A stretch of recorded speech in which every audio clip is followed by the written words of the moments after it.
Oi pessoal, desculpa a interrupção no segundo vídeo, é que eu recebi uma ligação e o vídeo foi, interrompido. Então a gente falava ali sobre os nossos desejos, que estão no nosso inconsciente, que são a princípio inconscientes e que para serem realizados de uma forma adequada precisam chegar até a nossa consciência, para que a gente possa, ao tomar consciência deles, colocar em prática ações para que sejam realizados. Ou ainda, se eles não podem ser, porque realmente são desejos proibidos, moralmente inaceitáveis, enfim, que a gente possa entender isso agora de uma forma adequada e possa lidar de uma forma madura com isso, né? E aí, esses desejos que estavam lá pressionando, querendo ser satisfeitos, que eles possam ter outro tipo de destinação, né? Então, Freud, ele vai teorizar sobre a existência desse lugar psíquico que é o inconsciente. Mas para falar de inconsciente, ele fala da consciência, que seria um outro sistema, e do pré-consciente. Então é assim que ele vai dividir o nosso psiquismo num primeiro momento. Isso se chama a primeira tópica do aparelho psíquico, porque o Freud vai olhar para a nossa mente e vai tentar entendê-la como um aparelho e a partir disso vai tentar compreender as suas partes e como elas funcionam. Então, como Freud inicialmente vai dividir a nossa mente em três sistemas: pré-consciente, inconsciente e a consciência. Então ele vai falar assim, inicialmente o primeiro sistema que nós temos é o inconsciente. Depois nós temos o pré-consciente e nós temos a consciência. Tudo que chega no nosso psiquismo inicialmente é inconsciente. Chega no sistema inconsciente. Ele só vai avançar para o pré-consciente se a barreira da censura que existe entre esses dois sistemas permitir. E qual que seria essa barreira da censura? Esses valores morais. Isso que vai dizer o que é certo, o que pode e o que não pode ser realizado, sentido, vivenciado. Então, se um desejo vem e ele entra em choque com essa barreira da censura, a censura reprime, ou seja, mantém esse desejo no inconsciente. Não permite que esse desejo avance o pré-consciente e chegue até a consciência.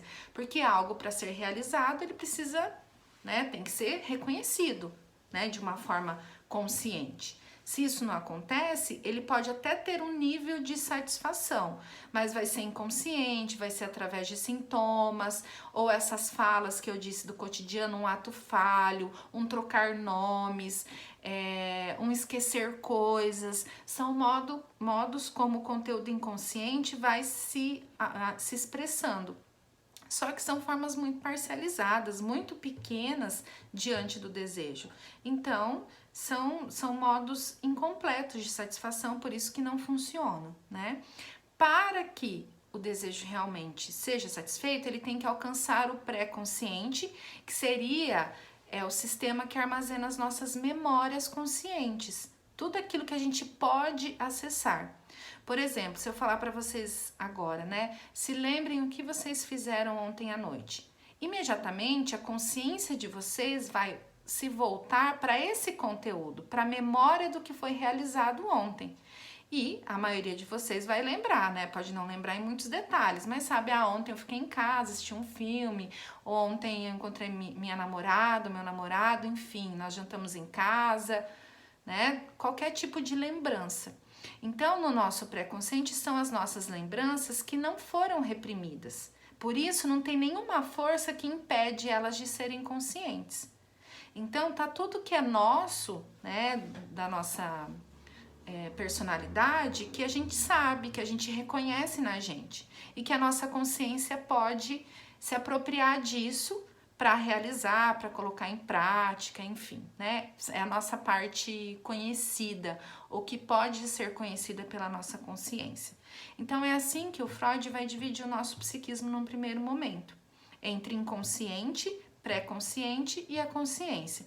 O pré-consciente seriam as nossas memórias que podem ser acessadas, a nossa consciência seria esse sistema que se volta e que por controlar a nossa motilidade, ou seja, as nossas ações motoras e perceptivas, pode colocar em ação o nosso desejo ou colocar o nosso organismo, o nosso psiquismo e o nosso corpo em ação para que o nosso desejo seja realizado, né? Então, a nossa consciência que controla as nossas ações, as nossas motilidades. Por isso que o desejo precisa chegar até a consciência para poder ter a sua destinação adequada. Lá no caso das histéricas, elas tinham consciência dos seus sintomas, ou seja, elas sentiam as dores, as paralisias, só que elas não sabiam a causa, porque a causa estava no inconsciente. A cena, a vivência que elas tiveram, que foi uma vivência muito traumática, muito dolorosa, que precisou ser reprimida, é que permanecia lá no inconsciente. E o Freud, à medida que ele vai atendendo vários pacientes, e aí com outros tipos de neurose, inclusive, né, não só com a histeria, mas neurose obsessiva, enfim, com pessoas com vários sofrimentos psíquicos, ele vai chegar à conclusão ou ao acesso a conteúdos da infância. Então ele vai dizer assim, que existem conteúdos específicos que têm esse potencial de causar sintoma e sofrimento psíquico. São conteúdos infantis vinculados à sexualidade ou às vivências da sexualidade infantil. Então o Freud vai ser o primeiro autor teórico, né, cientista, que vai olhar para a criança e vai dizer: a criança tem sim sexualidade, porque naquele momento ou até aquele momento, só a partir da puberdade que a sexualidade era reconhecida nos seres humanos como uma demanda, uma necessidade, que a partir então da puberdade se manifestaria e poderia ser realizada. O Freud vai dizer que desde o nascimento há sexualidade.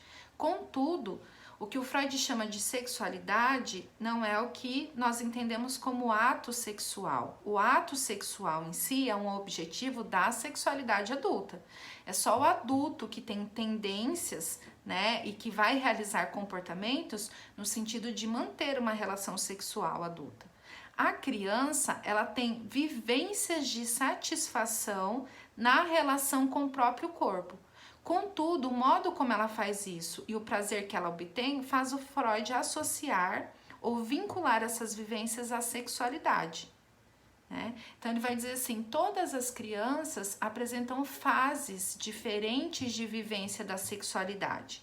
E são as experiências desses períodos da vida que, por se tornarem traumáticas, vão ser reprimidas. E aí a gente vai entender um pouco mais esse mecanismo de repressão, né? Quais características, por que algumas crianças reprimem ou não? Será que todo mundo reprime as vivências da sexualidade infantil? Né? São algumas questões que o Freud vai se fazer. E ele vai concluir que sim. Tanto que nós não nos lembramos das nossas memórias de grande parte, né? Das nossas memórias de 0 a 6 anos, 7 anos de idade. A maior parte dessas memórias foram esquecidas, porque o Freud vai dizer, essa etapa da nossa vida é alvo da repressão, porque gerou muito conflito, gerou muita dor, muita angústia na criança. Justamente porque se tratavam de ações que, embora fossem muito prazerosas na relação com o próprio corpo da criança, eram muito censuradas pelos próprios adultos, porque a sexualidade infantil ela não é aceita de uma forma tranquila. Até hoje, mesmo depois de muito tempo de estudo, quem trabalha com educação infantil sabe disso, quem tem contato com crianças pequenas consegue identificar, conseguem perceber práticas que vão demonstrando a existência dessa sexualidade, contudo os adultos lidam de uma forma muito... a maioria, né, dos adultos lidam de uma forma muito inadequada, reprimindo, censurando muito. Então, quando a criança apresenta as manifestações e ela é censurada, isso é vivido como algo proibido, algo que não pode ser realizado. Então, as situações de conflito vão acontecendo ao longo do desenvolvimento. E são essas experiências que vão estar lá no núcleo do nosso inconsciente, com força, né, com bastante afeto, emoções vividas, vinculadas aí a esses conteúdos, a essas experiências, e que tem esse potencial de ir conduzindo a nossa vida, orientando os nossos comportamentos, aquilo que a gente faz, aquilo que a gente deixa de fazer, os nossos medos, enfim, né? Tudo aquilo que vai nos definir. Então, é importante que a gente entenda quando o Freud, porque o Freud foi muito criticado, muito censurado, inclusive como um pervertido. Como assim dizer que as crianças, até aquele momento as crianças eram retratadas como anjos nas pinturas, né, nos quadros, enfim, nas artes.